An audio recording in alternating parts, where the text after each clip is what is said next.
الحمد لله نحمده ونستعينه ونستغفره ونؤمن به ونتوكل عليه ونعوذ بالله من شرور أنفسنا ومن سيئات أعمالنا من يهده الله فلا مضل له ومن يضلله فلا هادي له ونشهد أن لا إله إلا الله وحده لا شريك له ولا وزير له ولا معين له ولا ضد له ولا ند له ولا مقابل له ولا كفو له ولا ولد له ونشهد أن سيدنا وسندنا ومحبوبنا ومحبوب ربنا وطبيبنا وطبيب قلوبنا ومرشدنا محمدا عبده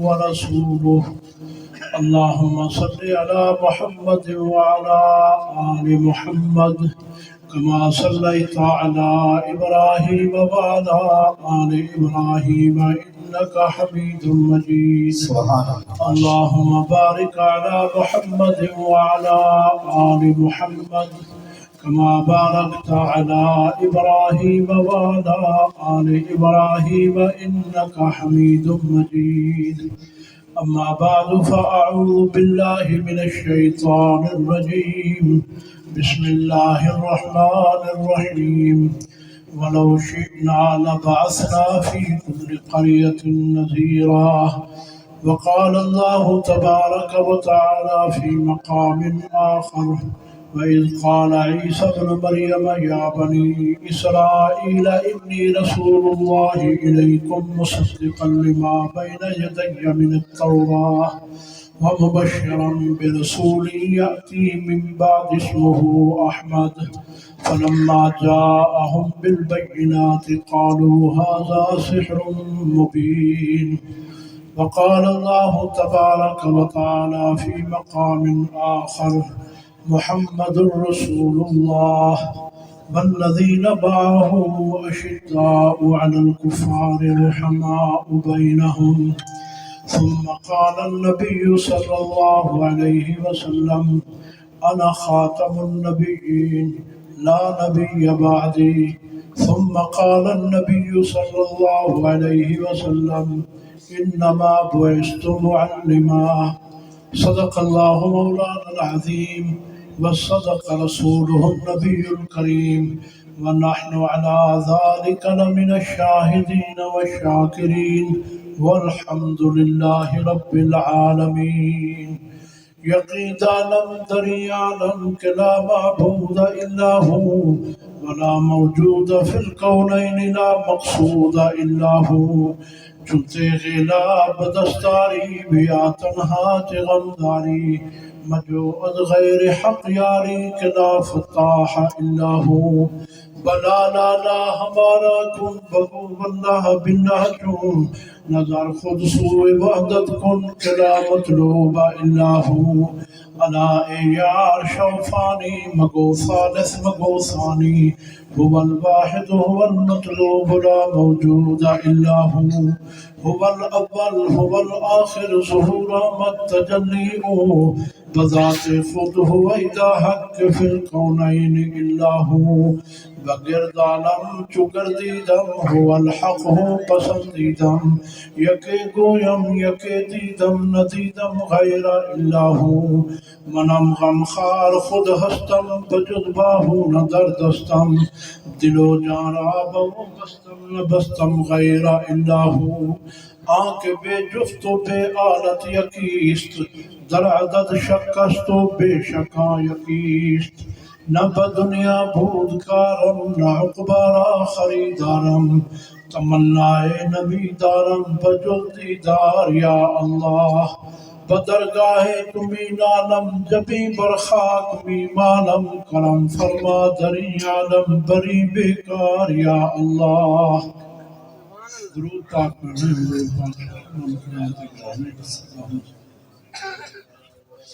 دوستوں بزرگوں اور بھائی کوئی سے خبر مولانا جنید سے اس کی طرف کا بہت اچھا بیان ہو میں اس لائق نہیں ہوں کہ ان کی تکلیف اور کچھ اضافہ کر سکوں، لیکن جتنا اللہ پاک بلوائے گا تو آپ کے سامنے کچھ نہ کچھ عرض کروں گا۔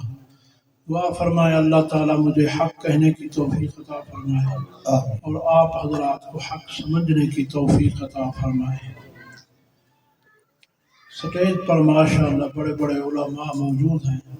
علماء کے سامنے بیان کرنا مشکل ہوتا ہے، ترازو پر تلنا ہوتا ہے۔ دعا کریں کہ لاج رہ آئے۔ میں نے آپ کے سامنے مختلف مقامات سے چند آیات تلاوت کی ہیں جس میں رسول اللہ صلی اللہ علیہ وسلم کی آمد مبارک کا تذکرہ ہے۔ ایک آیت 28ویں پارہ سے پڑھی، دوسری 26ویں پارہ میں سے۔ جو 28ویں پارہ میں سے ہے سورۃ صف، اس میں ذکر یہ ہے کہ سیدنا عیسیٰ علیہ السلام جب تشریف لائے تو آپ نے ایک تقریر فرمائی بنی اسرائیل کے سامنے۔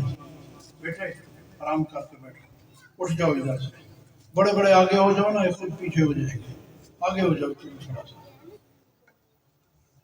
یہ بے مزہ کر دیتے ہیں چھوٹے چھوٹے بچے، بات سمجھتے بھی نہیں ہو۔ توجہ ہے۔ وَإِذْ قَالَ عِيسَى ابْنُ مَرْيَمَ، وہ وقت بھی یاد کرنے کے لائق ہے، قابل ہے، جب سیدنا عیسیٰ علیہ السلام نے بنی اسرائیل کو کہا، وَإِذْ قَالَ عِيسَى ابْنُ مَرْيَمَ یا بنی اسرائیل، اے بنی اسرائیل، انی رسول اللہ الیکم، میں تمہاری طرف رسول بنا کر بھیجا گیا ہوں۔ اب ان الفاظ سے پتہ چلتا ہے کہ سیدنا عیسیٰ علیہ السلام کی یہ تقریر اور یہ رسالت محدود ہے، ایک قوم کی حد تک ہے، ایک علاقے کی حد تک ہے، محدود مخلوق اور محدود امت کی طرف سے ہے۔ یا بنی اسرائیل، بنی اسرائیل، اسرائیل نام ہے سیدنا یعقوب علیہ السلام کا، اور ان کی اولاد کو بنی اسرائیل کہتے ہیں اور یہود بھی کہتے ہیں۔ ہمارے زمانے میں یہودی مشہور ہیں اور پہلے زمانہ میں بنی اسرائیل مشہور تھے۔ تو سیدنا عیسیٰ علیہ السلام فرما رہے ہیں، اے بنی اسرائیل، میں تمہاری طرف رسول بنا کر بھیجا گیا ہوں، اور میری حالت یہ ہے کہ میں اگلی کتاب جو تم پر اتری، تمہارے دادا حضرت سیدنا موسیٰ علیہ السلام، ہارون علیہ السلام پر اتری تورات، اس کی بھی تصدیق کرتا ہوں، مصدقا لما بین یدی من التوراۃ ومبشرا برسول یأتی ومبشرا۔ میرے ذمہ دو کام ہیں، ایک تو یہ ہے کہ میں تورات کی تصدیق کروں، من التوراۃ کہا، اس میں تھوڑی سی تشریح ہے مختصراً، کہ تورات میں ان لوگوں نے بگاڑ کر دیا تھا، تحریف کر دی تھی، معنی تحریف بھی کی اور لفظی تحریف بھی کی۔ لفظی تحریف کا معنی ہے کہ لفظوں میں گڑبڑ کر دینا، آگے پیچھے لفظوں کو کر دینا۔ معنوی تعریف کا مطلب یہ ہوتا ہے کہ معنی میں گڑبڑ کر دینا۔ تو ان یہود نے تورات میں دونوں قسم کی حرکتیں کی تھی، لفظی بھی گڑبڑ کی، یحرفون الکلم عن مواضعہ، اور معنوی بھی گڑبڑ کی کہ معنی کو بھی بگاڑ دیا۔ سیدنا عیسیٰ علیہ السلام کا جب نزول ہوا، آپ جب مبعوث ہوئے تو تورات کی تصحیح کرنے کے لیے جہاں جہاں تورات میں انہوں نے غلطیاں کی، تحریف کی، تو اللہ تبارک و تعالی نے اس کی تصحیح کے لیے حضرت عیسیٰ علیہ السلام پر کس کتاب کو نازل کیا؟ مولوی نہ بتلائے نا، عوام کو بھی پتہ ہے، انجیل۔ اچھا، وہ چند آدمی کہہ رہے ہیں، سب کو کہنا چاہیے، ان کتابوں پر ایمان لانا ضروری ہے۔ مسلمان ہوتا تب ہے جب اللہ کی کتابوں پر ایمان لائے۔ تو سیدنا عیسیٰ علیہ السلام پر جو کتاب نازل ہوئی اس کا نام نامی انجیل تھا۔ کیا تھا؟ انجیل۔ انجیل آپ پر نازل ہوئی۔ انجیل کیا تھی؟ تصحیح تھی تورات کی، کہ تورات میں جو گڑبڑ یہودیوں نے کی، ان کے علماء احبار اور رہبان نے، ان کی صحیح تصحیح انجیل آ گئی، اور اس کو سمجھانے کے لیے، پڑھانے کے لیے، عمل کرانے کے لیے سیدنا عیسیٰ علیہ السلام تشریف لائے۔ تو آپ خود کہہ رہے ہیں کہ میں تورات کی تصدیق کرتا ہوں، مصدقا لما بین یدی من التوراۃ۔ ایک یہ ہے کہ اس کی تصحیح کے لیے آئے، انجیل پر عمل کرانے کے لیے تشریف لائے، لیکن ایک دوسری بات بھی آپ نے کہی جو پہلے کسی نبی نے نہیں کہی تھی۔ پہلے انبیاء پر یہ تو فرمایا گیا تھا کہ میرے محبوب نے آنا ہے۔ پہلے میرا خیال علماء نے یہ تقریر بھی کی ہوگی کہ ایک اجتماع ہوا، اس اجتماع میں اللہ تبارک و تعالی نے ایک تفسیر کے مطابق انبیاء سے وعدہ لیا کہ اگر تمہارے زمانہ میں میرے محبوب ثم جاءکم رسول، بڑی عظمت والے رسول تشریف لے آئے ہیں، تو تم نے انہی کی مدد کرنی ہے، انہی پر ایمان لانا ہے اور انہی کو امام بنانا ہے۔ کیا تم اس بات کو مانتے ہو؟ تو سب انبیاء نے کہا ہاں ہم مانتے ہیں۔ ہم کیا کرتے ہیں؟ لیکن نام کی تصریح وہاں نہیں ہے، صرف یہ وعدہ لیا گیا کہ ثم جاءکم رسول، کہ بڑی عظمت والے رسول آئیں تو ان پر تم نے ایمان بھی لانا ہے، ان کی مدد بھی کرنی ہے، اپنی کتاب، اپنی نبوت کو چھوڑ کر انہی کو امام بنانا ہے۔ یہ وعدہ انبیاء سے لیا گیا تھا، لیکن انہوں سب انبیاء نے یہ بات اپنی امت ان کو بتلائی۔ حتیٰ کہ تفسیر بے نظیر ایک چھوٹی سی کتاب ہے، اس میں حضرت موسیٰ علیہ السلام کی ان کی زبان میں تقریر نقل کی ہے کہ جب آخری وقت آیا ان کا تو انہوں نے اپنی امت کو تقریر فرمائی، نہ آبی میں قرب خماہی خا موخا یا خی ملاقہ روح خلع و تسمعون۔ یہ موسیٰ علیہ السلام کی تقریر ہے۔ سیدنا موسیٰ علیہ السلام اپنی قوم کو کہہ رہے ہیں کہ میرے جانے کے بعد یہ نہیں کہ نبوت کا سلسلہ ختم ہو گیا ہو، یہ نہیں کہ نبی نہ آنے ہوں، میرے پاس بعد نبی آئیں گے۔ اگر وہ بڑی عظمت والا نبی تشریف لے آئے تو میری کتاب کو، میری شریعت کو چھوڑ کر انہی کا اتباع کرنا ہے، میری شریعت کو چھوڑ دیں۔ یہ امت سے کس نے وعدہ لیا؟ سیدنا موسیٰ علیہ السلام نے۔ نام کی تصریح نہیں فرمائی کہ میرے بعد آئیں گے رسول، لیکن جب سیدنا عیسیٰ علیہ السلام کی باری آئی تو ان کے ذمہ کام اللہ نے یہ لگایا ہے وَمُبَشِّرًا بِرَسُولٍ يَأْتِي مِن بَعْدِي اسْمُهُ أَحْمَدُ، کہ میرے بعد جب میں دنیا سے اٹھا لیا جاؤں گا، جب میں دنیا سے اٹھ جاؤں گا، یہ دنیا سے آسمان پر سیدنا عیسیٰ علیہ السلام کا چلا جانا یہ قطعیات میں سے ہے، اور یہ اسلام میں ضروری عقیدہ ہے۔ اگر اس عقیدے کی کوئی آدمی فرد پابندی نہیں کرتا تو وہ دائرہ اسلام میں داخل نہیں ہے، دائرہ اسلام سے خارج ہے۔ سیدنا عیسیٰ علیہ السلام کہو اسی وجود کے ساتھ آسمانوں پر تشریف فرما ہے، اور اسی وجود پر آپ علیہ السلام آخر زمانہ میں تشریف لائیں گے۔ قادیانیوں نے گڑبڑ کر دی۔ اب الجھانے کے لیے خلط، اس کو کہتے ہیں مناظر فن میں خلط مباحث کرنا، کہ جب سیدھی راہ سے مناظر ہار جائے تو وہ کوشش کرتا ہے دوسرے کو پھنسانے کے لیے ادھر ادھر لگانے کی۔ تو انہوں نے وفات عیسیٰ علیہ السلام کا مسئلہ چھیڑ دیا، بھئی عیسیٰ علیہ السلام فوت ہو گئے ہیں۔ اب اس کو قادیانی کے نبوت کے ساتھ کیا واسطہ؟ اصل مبحث، زیر بحث موضوع تو یہ تھا کہ تو نبی ہے یا نہیں ہے۔ بحث یہ تھی الجھانے کے لیے سیدنا عیسیٰ کی علیہ السلام کی حیات کا مسئلہ چھیڑ دیا، تو علماء بیچارے اس طرف شروع ہو گئے، حالانکہ اس کا کوئی تعلق نہیں ہے قادیانی کی مسئلے کے ساتھ۔ یہ ایک علیحدہ موضوع ہے اور علیحدہ بحث ہے، لیکن خلط مباحث کرنے کے لیے ان ظالموں نے اس مسئلے کو بھی چھیڑ دیا۔ یہ تواتراً عقیدہ ہے، قرآن بھی کہتا ہے، حدیث بھی کہتی ہے کہ سیدنا عیسیٰ علیہ السلام دنیا میں پھر دوبارہ نزول فرمائیں گے۔ نزول زور سے کہو نا یار، جمود ہے مجمع میں، بولتے نہیں، کوئی نعرہ نہیں لگایا، کوئی سبحان اللہ زور سے نہیں کہا، پتہ نہیں کیا نیند میں ہو، کیا وجہ ہے؟ نعرہ تکبیر! شان رسالت، تاجدار ختم نبوت، تاجدار ختم نبوت، شہدائے ختم نبوت، اسیران ختم نبوت، غلامان ختم نبوت، مرزے پہ لعنت، مرزے کارے پہ لعنت، نعرہ تکبیر۔ اب یہ ہے کہ وہ مبشرہ، میں خوشخبری دینے والا بھی ہوں، رسول بھی تمہاری طرف بنا کر بھیجا گیا ہوں، لیکن محدود قوم کے لیے۔ کس کے لیے؟ یہود اور بنی اسرائیل کے لیے۔ رسول بھی بنا کر بھیجا گیا ہوں اور ایک خوشخبری بھی سناتا ہوں۔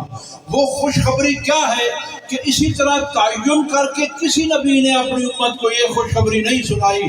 وہ خوشخبری یہ ہے کہ وَمُبَشِّرًا بِرَسُولٍ، میں اتنے عظمت والی شان والے رسول کی خوشخبری دیتا ہوں جس کا نام نامی اسم گرامی احمد ہے۔ کیا ہے؟ احمد فرمایا۔ ایک ہے محمد، دوسرا ہے احمد۔ اس پر تھوڑا سا کہہ دوں، اجازت ہے؟ آپ کا نام احمد بھی ہے، آپ کا نام محمد بھی۔ علماء نے یہ نقطہ آپ کو سنوایا ہوگا کہ آدم علیہ السلام سے لے کر حضرت محمد الرسول اللہ تک جتنے نبی تشریف لائے سب کا نام مفرد تھا، یعنی ایک ہی لفظ تھا، اس کے ساتھ کوئی اور ملا ہوا نہیں تھا۔ مثلا عبداللہ ہے، فلاں ہے، عبد القادر ہے، یوں نہیں، بلکہ آدم علیہ السلام سے لے کر سیدنا محمد الرسول اللہ تک نام ایک ہے، مفرد ہے۔ آدم انسان، خلیفہ، موسیٰ، ہارون، شمویل، ہزقیل، عیسیٰ، لوط، ہود، صالح، یہ سب مفرد نام ہیں۔ یہ بھی مسئلہ ہے اور یہ بھی دلالت ہے اس بات پر کہ جو نبی برحق ہوتا ہے اس کا نام مفرد ہوتا ہے، مرکب ہو، اور جس کا نام مرکب ہو وہ کبھی نبی، وہ پیغمبر نہیں ہو سکتا۔ اس کے نام میں بھی جھوٹ ہے، اس کے اسم نام میں بھی جھوٹ ہے۔ سچی نبوت والا نبی ہمیشہ اس کا نام مفرد ہوا کرتا ہے، مرکب ہو۔ تو عیسیٰ علیہ السلام کا نام بھی مفرد ہے۔ اب جب انہوں نے بعد والے آنے والے پیغمبر کی خوشخبری دی، من بعدی اسمہ احمد، کہ میرے بعد جو آئے گا اس کا نام احمد ہوگا۔ ارے غلام احمد ہو کر احمد بن جائے نہیں ہو سکتا، وہ غلام ہی رہے گا، وہ باندہ ہی رہے گا۔ باندے میں دو قسمیں ہوتے ہیں، کبھی رقیق ہوتا ہے، کبھی مسلمان ہوتا ہے، کبھی کافر ہوتا ہے۔ یہ غلام ہے، غلام ہوتے ہوئے باندہ ہے، باندہ ہوتے ہوئے مسلمان بھی، کہہ دو نا، مسلمان بھی نہیں ہے۔ یہ کافر ہے، یہ مرکب نام ہے، اس کے نام میں بھی نام بتلا رہا ہے کہ یہ جو بول رہا ہے جھوٹ بول رہا ہے، حق نہیں کہہ رہا۔ ایک واقعہ یاد آیا حضرت شیخ القرآن کا۔ وہ کہیں جا رہے تھے، شیخ القرآن مولانا غلام اللہ خان رحمت اللہ علیہ، تو آگے سکول آ گیا، پرائمری سکول، تو وہاں دیکھا تو ماسٹر صاحب نے طلباء کو کان پکڑائے ہوئے تھے اور رول ہاتھ میں تھا، ان کو مار بھی رہے تھے۔ تو ایک مولوی صاحب حضرت شیخ القرآن کے ساتھ تھے، تو ہاتھ رکھا مولوی صاحب پر، حضرت شیخ القرآن نے فرمایا، مولوی صاحب ختم نبوت کا مسئلہ حل ہو گیا ہے۔ توجہ ہے، ختم نبوت کا مسئلہ حل ہو گیا ہے۔ وہ شاگرد تھے، انہوں نے کہا حضرت وہ کیسے؟ فرمایا ان سٹوڈنٹوں کو دیکھا ہے، سٹوڈنٹ کہتے ہیں نا، ہم طالب کہتے ہیں، وہ ان طلباء کو دیکھا ہے؟ انہوں نے کہا دیکھا ہے کہ کان پکڑے ہوئے ہیں کہ نہیں استاد کے سامنے۔ اب اس طالب میں سے اگر کوئی بڑا بن جائے، بڑا بن کر کہے میں نبی ہوں اور مانے نہ مانے، اس کا یہ رول مارنے والا استاد اس کو نہیں مانے گا، کہے گا کل مجھ سے رول کھائے ہیں، میرے سامنے کان پکڑتا تھا، اب یہ نبی بن گیا ہے۔ اسی طرح قادیانیت کا مسئلہ ہے، جس نے سکول میں استادوں سے رول کھائے ہو، جس نے مار کھائی ہو، مار کھا کر آگے نبوت کا دعویٰ کر دے تو اس کا استاد اس کو نہیں مانے گا، کہے گا یہ جو کچھ دیا ہوا ہے میری مار کھا کر اس نے ترقی کی ہے، تو معلوم ہوتا ہے یہ قادیانی نبی نہیں ہو سکتا، اس نے جھوٹ بھی بولا، کافر بھی ہے۔ تو ختم نبوت کا مسئلہ جس استاد نے اس کو رول لگائے ہوں گے وہ کبھی مانے گا؟ یہ تو سکول پڑھ کر آیا ہے۔ بہرحال میں اس موضوع پر نہیں جاتا، میں اگلی بات سمجھانا چاہتا ہوں۔ من بعدی اسمہ احمد، میرے بعد، اب صاف ہے مسئلہ کہ جب میں آسمانوں پر چلا جاؤں گا، میں دنیا سے اٹھ جاؤں گا، میری بات یاد رکھنا، جب میرے بعد کوئی نبی آئے گا تو اس کا نام بھی احمد ہوگا، وہ ختم المرسلین ہوگا، وہ آئے گا۔ اب آپ کا نام احمد بھی ہے اور محمد بھی، آسمانوں پر آپ احمد کے نام سے زیادہ مشہور ہیں فرشتوں میں، اور انسانوں میں آپ محمد کے نام سے زیادہ مشہور ہیں۔ تو علامہ بدر الدین عینی نے اس پر نقطہ لکھا ہے، تو دل کرتا ہے آپ کو سنا دوں۔ شرح ابو داود میں فرمایا احمد یہ اللہ کا نام رکھا ہوا ہے، محمد یہ بھی اللہ کا نام رکھا ہوا ہے۔ اس کا مطلب کیا ہے؟ احمد اذا حمدنی احد فانت، اذا حمدت احدا فانت محمد، اذا حمدنی احد فانت احمد۔ سبحان اللہ، علماء سمجھیں گے اس کو کہ اذا حمدت احدا فانت محمد، میرے محبوب آسمانوں پر جب میں کسی کی تعریف کرتا ہوں اور تعریف کی انتہا کرتا ہوں تو وہ آپ ہی ہوتے ہیں، آپ محمد ہیں۔ آپ کیا ہیں؟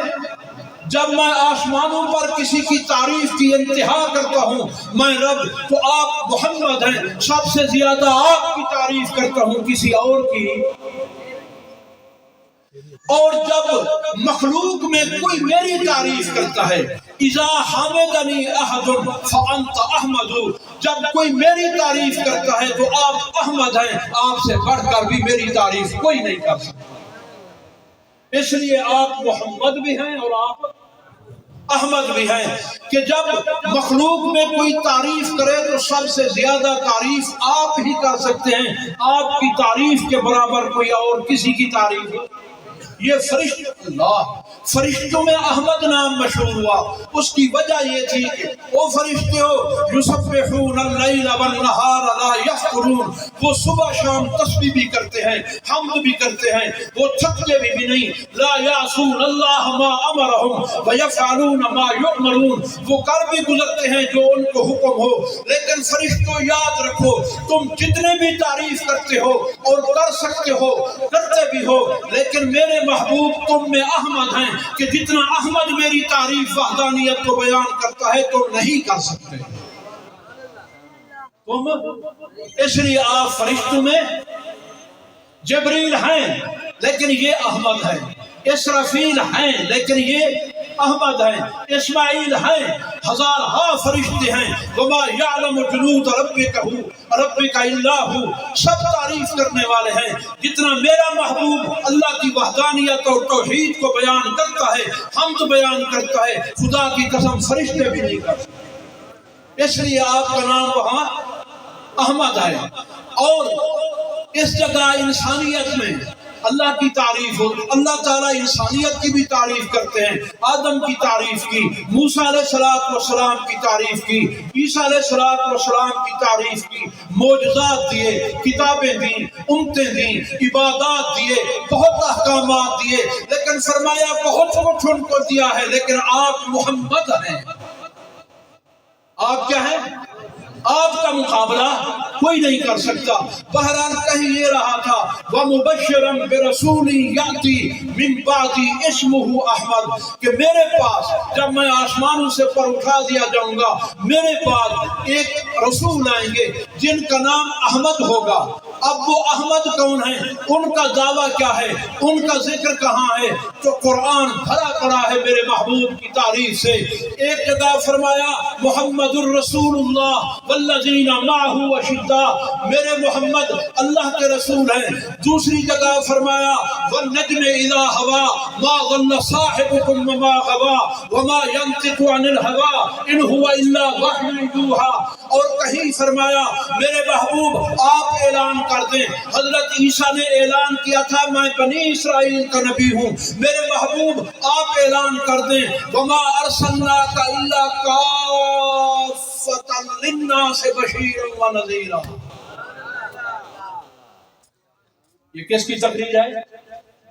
محبوب وما ارسلناک الا کافۃ للناس، میرے محبوب آپ اعلان کر دیں آپ سب مخلوق کے لیے آپ رسول ہیں، سب فرشتوں کے نبی آپ، انسانیت کے نبی آپ، جنوں کے نبی آپ۔ لو بعثنا لو شئنا لبعثنا فی کل قریۃ نذیرا، میرے محبوب آپ پوری دنیا کو کافی ہیں، اگر ضرورت پڑتی ہم ہر بستی میں پیغمبر نبی ڈرانے والا بھیج سکتے تھے، لیکن آپ سب کو کافی ہیں، اس لیے کسی نبی بھیجنے کی ضرورت۔